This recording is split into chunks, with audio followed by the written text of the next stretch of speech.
Sir ನಮಸ್ಕಾರ. Dharmasthala properties ನೋಡಿ. ಇದು 15 ಅಡಿ ರಸ್ತೆ. ಇದು 1 ಕಿಲೋಮೀಟ್ರ್ ಮುಂಡ್ ರೋಡ್ ಇದೆ ನೋಡಿ. ಅಕ್ಕಪಕ್ಕದ ತೋಟ. ಇದು ಬಂದು ತೋಟ 4 ಎಕರೆ 40 ಸೆಂಟು ಆರ್ ಟಿ ಸಿ ಇದೆ. ಅದ್ರಲ್ಲಿ ಕಾಂಪೌಂಡ್ ಬಿಟ್ಟು ಜಮೀನು ಬಿಟ್ಟು ಅದು 4 ಎಕರೆ 13 ಕುಂಟೆ 13 ಸೆಂಟು ಜಾಗ. 175 ಅಡಿಕೆ ಇದೆ. ಎಲ್ಲ ಫಲ ಬಿಡ್ತಾ ಇದೆ. 2400 ಅಡಿಕೆ ಇದೆ. 175 ತೆಂಗು, 2400 ಅಡಿಕೆ ನೋಡಿ. ಎಲ್ಲ ತೆಂಗು ಫಲ ಬಂದಿದೆ. ಎಲ್ಲ ಸಿ ಸಿ ಕ್ಯಾಮ್ರಾ ನೋಡಿ. ಎಲ್ಲ ತೆಂಗು ಫಲ ಬಂದಿದೆ. 200 ಮಹಾಗನಿ 4 ಎಕರೆ 40 ಸೆಂಟು ಆರ್ ಟಿ ಸಿ ಇದೆ. 4 ಎಕರೆ 12 ಕುಂಟೆ 12 ಸೆಂಟು ಅಮೌಂಟ್ ಕೊಡೋದು, ಇಟ್ಕೊಂಡೆ ಕೊಡೋದು. ಅದು 4 ಎಕರೆ 40 ಸೆಂಟು ರಿಜಿಸ್ಟರ್ ಮಾಡಿಕೊಡ್ತಾರೆ. ಒಂದೇ ಆರ್ ಟಿ ಸಿ ಇರೋದು ಇದು ನೋಡಿ. ಎಲ್ಲ ತೆಂಗೆಲ್ಲ ಫಲ ಬಿಡಿದೆ. ಎಲ್ಲ ಜಾತಿ ಗಿಡ. ತೆಂಗು ಒಳ್ಳೆ ಫಲ ಇದೆ. ಅಡಿಕೆ ನೆಕ್ಸ್ಟ್ ಇಯರಿಂದ 9 ಸ್ಟಾರ್ಟ್ ಆಗುತ್ತೆ. 6 ಇಯರ್ಸ್ ಆಗಿದೆ, 6 ವರ್ಷ ಆಗಿದೆ ಅಡಿಕೆ. 2 ಬೋರ್ ಇದೆ. 1 ಟಿ ಸಿ ಇವರು ಪರ್ಚೇಸ್ ಮಾಡಿದ್ದಾರೆ. ಸುತ್ತ ಫೆನ್ಸಿಂಗು ಎಲ್ಲ ಫುಲ್ ತೋಟ. ಎಲ್ಲ ಡ್ರಿಪ್ ಮಾಡಿದ್ದಾರೆ. ಫುಲ್ಲು ಡ್ರಿಪ್ ಇದೆ ನೋಡಿ. ಫುಲ್ಲು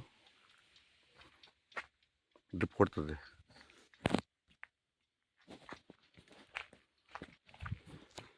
ಕಾಫಿ ಗಿಡ ಇದೆ, ಮೂಸಂಬಿ ಗಿಡ ಇದೆ, ಫ್ರೂಟ್ಸ್ ಗಿಡ ಇದೆ. ಎಲ್ಲ ಥರದ ಫ್ರೂಟ್ ಇದೆ ನೋಡಿ. ನೋಡಿ ತೆಂಗಂತೂ ಸೂಪರ್ ಇದೆ. ಎಲ್ಲ ಜಾತಿ ಮರನೇ. ಎಲ್ಲ ಒಳ್ಳೆ ಫಲ ಬಿಟ್ಟಿದೆ. 175 ತೆಂಗಿದೆ. 2400 ಅಡಿಕೆ ಇದೆ. ಫ್ರೂಟ್ ಗಿಡ ಎಲ್ಲ ಫುಲ್ಲು ಡ್ರಿಪ್ಪು ಡ್ರಿಪ್ ಮಾಡಿದರೆ. 4 ಎಕರೆ 40 ಸೆಂಟು. ಎಲ್ಲ ತುಂಬ ಚೆನ್ನಾಗಿ ತೋಟ. ವಾಟು ನೀರಂತೂ ಹೆವಿ ನೀರು. ಸಪ್ರೇಟ್ ಟಿ ಸಿ ಇದೆ.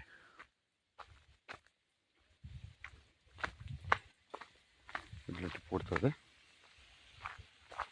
ಸಪೋಟ ಗಿಡ ಇದೆ, ಮಾವಿದೆ, ಪೂರ್ಕ್ ವಾಸ್ತು ಇದೆ.